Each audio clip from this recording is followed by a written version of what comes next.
नमस्ते, प्रणाम। मैं गायिका रूबी राजभर अपने माध्यम से भोजपुरी सॉन्ग लेके आ रही हूँ। यदि अच्छा लगे तो लाइक शेयर कमेंट ज़रूर कीजिएगा। आइए सुनते हैं।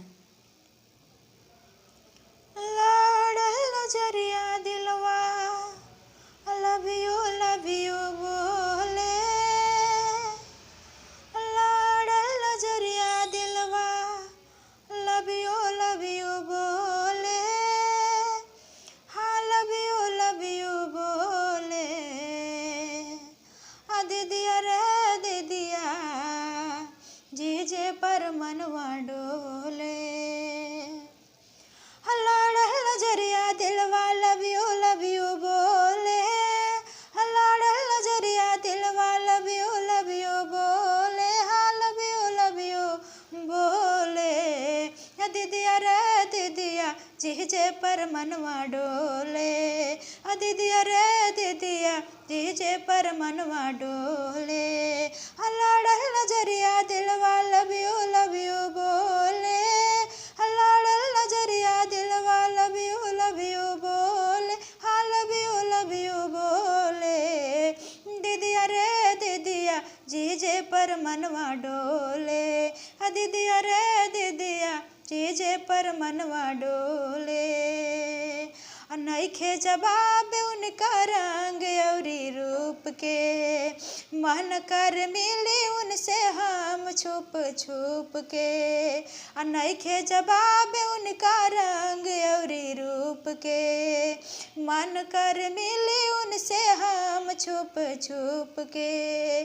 उनकर बात मिश्री के रस घोले, उनकर बात मिश्री के रस घोले, हाँ मिश्री रस घोले। दीदिया रे दीदिया जीजे पर मनवा डोले, दीदिया रे दीदिया जीजे पर मनवा डोले।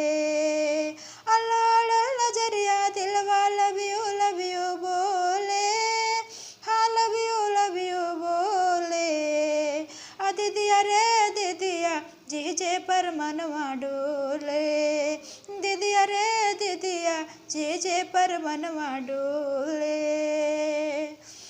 जहिया से घुसल बानी 16 बरस में, रखे ना जवानी रखी पाई अपना बस में।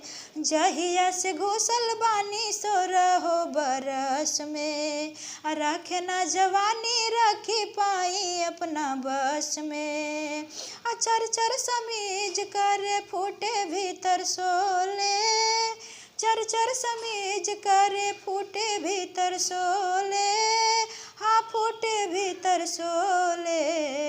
दीदिया रे दीदिया जीजे पर मनवा डोले, दीदिया रे दीदिया जीजे पर मनवा डोले, दीदिया रे दीदिया जीजे पर मनवा डोले। लाडल नजरिया दिलवा लव यू बोले, हाँ लव यू बोले।